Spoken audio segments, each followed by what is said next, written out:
দুইটা ভয়ঙ্কর পাপের কথা বলে দেই।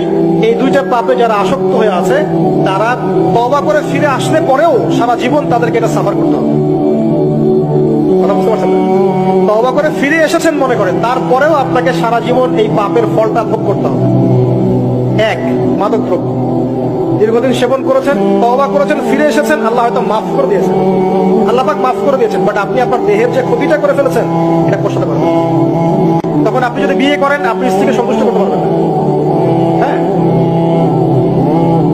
দুই নাম্বার হচ্ছে এই যে গোপনে যুবকরা যে পাপটা করে, মাস্টারবেশন, যেটাকে আমরা বলি হস্তমৈথুন, এই পাপ যেসব যুবকরা করছে বা করে, এবং অ্যাভেলেবেল এই পাপটা সবাই করে, কারণ এখন পর্নের যুগ, পর্ন দেখলে তার কোনো উপায় নাই, তখন তো এই পথেই যেতে হচ্ছে, নিজের উপরে নিজেকে জুলুম করতে হচ্ছে।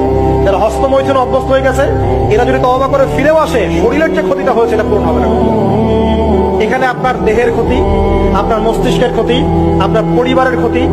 এমন আপনি যদি পরবর্তীতে গিয়ে পরিবার গঠন করতে চান, আপনি সুখী পরিবার গঠন করতে পারবেন না, কারণ ভিতর থেকে আপনি নিজেকে শেষ করে ফেলেছেন। গোপন পাপে লিপ্ত হবেন না। আপনি যৌবনকে ধরে রাখেন, ইনশাল্লাহ দেখবেন আপনি সারা জীবন এনজয় করতে পারবেন ইনশাল্লাহ। কিন্তু যদি এখন নিজেকে শেষ করে ফেলেন, এখন নিজেকে শেষ করে ফেললে আপনি বিয়ে করলে পরেও দেখবেন আপনি পস্তাচ্ছেন। ওই যে কলিকাতা হারবালে যেতে হবে না, মডার্ন হারবালে দৌড় দিতে হবে। আর সব হারবাল টারবাল খেয়ে লাভ হয় না। কারণ কি? কারণ আল্লাহ প্রদত্ত যে নেয়ামত সেটা আপনি নষ্ট করে ফেলেছেন।